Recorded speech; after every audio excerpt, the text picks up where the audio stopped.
മുഴുവൻ നേതാക്കളുമായി ആശയവിനിമയം നടത്തി. എന്നിട്ട് ഞങ്ങൾ പാർട്ടിയിൽ നിന്നും പാർലമെന്ററി പാർട്ടിയിൽ നിന്നും അദ്ദേഹത്തെ സസ്പെൻഡ് ചെയ്ത് മാറ്റി നിർത്താൻ തീരുമാനിച്ചു.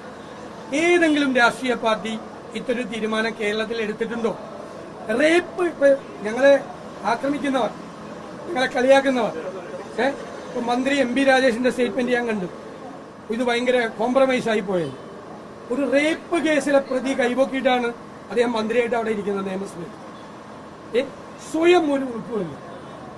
ഒരു റേപ്പ് കേസിലെ പ്രതി MLA ആയിട്ടിരിക്കുകയാണ് CPM-ല്. ഞാൻ പേരൊന്നും പറയില്ല ആരുടെ. ഞങ്ങളതാണ് ചെയ്തത്. ഞങ്ങൾക്ക് വേണമെങ്കിൽ പറയാം CPM ഒരു നടപടി എടുത്തില്ല. BJP പോക്സോ കേസിലെ പ്രതി ഹൈക്കമ്മിറ്റിയിലാണ് ഏറ്റവും കൂടുതൽ. ഞങ്ങൾക്ക് അതൊക്കെ ചൂണ്ടിക്കാണിക്കാം. ആരും ഒരു നടപടി എടുത്തിട്ടില്ല. ഇഷ്ടംപോലെ പേരുടെ പേര് ഞങ്ങൾക്ക് CPM-ൽ നിന്ന് തന്നെ പറയാലോ. ഞങ്ങൾ ആരെങ്കിലും പേര് പറഞ്ഞു. അവർക്കെതിരെയൊന്നും ഒരു നടപടി എടുത്തിട്ടില്ല. ഒരു നടപടി. അതെല്ലാം പറഞ്ഞ് ഞങ്ങൾക്കും ഉറപ്പായിരുന്നല്ലോ. ഞങ്ങൾ ആദ്യം തന്നെ അദ്ദേഹത്തെ സ്ഥാനത്ത് നിന്ന് മാറ്റി. പിന്നെ അദ്ദേഹത്തെ സസ്പെൻഡ് ചെയ്ത് അതിൽ നിന്ന് ഞങ്ങൾ മാറ്റി നിർത്തി. അതെന്തുകൊണ്ടാണ്?